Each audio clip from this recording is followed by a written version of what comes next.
రద్దు చేయాలని ఈ రోజుకు 20 రోజులు గడుస్తుంది.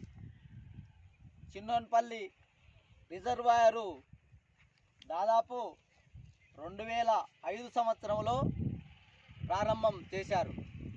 ఆనాటి ముఖ్యమంత్రి వైఎస్ రాజశేఖర రెడ్డి గారు ఈ నెట్టెంపాడు నుండి చిన్నోన్పల్లికి నీళ్లను తరలించి ఇక్కడ నుంచి తుంగభద్రకి వెళ్ళిన తర్వాత అక్కడ ఆంధ్రకు తీసుకుపోవాలనే కుట్రతోన ఈ చిన్నోన్పల్లి రిజర్వాయర్ను ప్రారంభించి అమలు చేయాలనే ఉద్దేశంతోనే చేశారు. అయితే ఈనాటికి దాదాపు 17 సంవత్సరాలు అయినా ఇక్కడ నీళ్లు లేవు, ఏవీ లేవు. అంటే 2013 చట్టం ప్రకారము సెక్షన్ 24 ప్రకారం ఇక్కడ ఉన్నటువంటి రిజర్వాయర్ను రద్దు చేయాలి.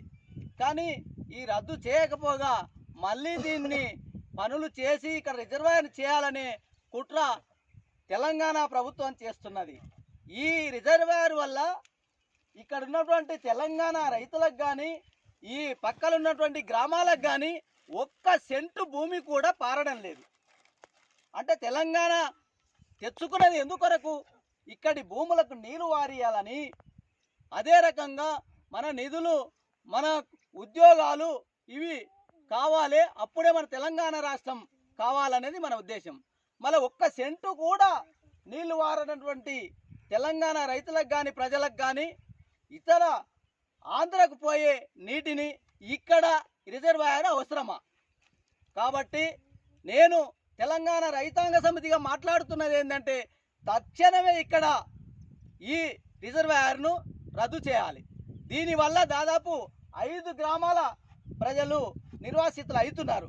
అవి ఏవేవంటే చిన్నోన్పల్లి పూర్తిగా పోతున్నది, అక్కడ దాదాపు 1000 మంది జనాభా ఉన్నారు. అదే రకంగా ఇందువాసిలో కూడా దాదాపు 1000 మంది అక్కడ నిర్వాసితులు అవుతున్నారు.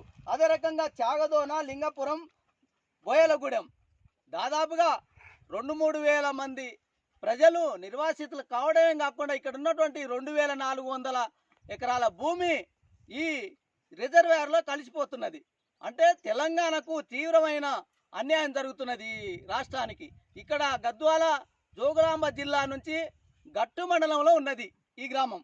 కాబట్టి తక్షణమే ఈ చిన్నోన్పల్లి రిజర్వాయర్ను రద్దు చేయకపోతే మా తెలంగాణ రైతాంగ సమితి కూడా ఈ ఊరు గ్రామ రైతులను ఐక్యత చేసి ఇది రద్దయ్యే వరకు మేము ఆందోళన కొనసాగించవలసిందిగా మేము ఇక్కడ ఉన్నటువంటి రైతులను మేము తెలంగాణ రైతాంగ సమితిగా మీకు కూడా మేము మద్దతు ఉంటాము.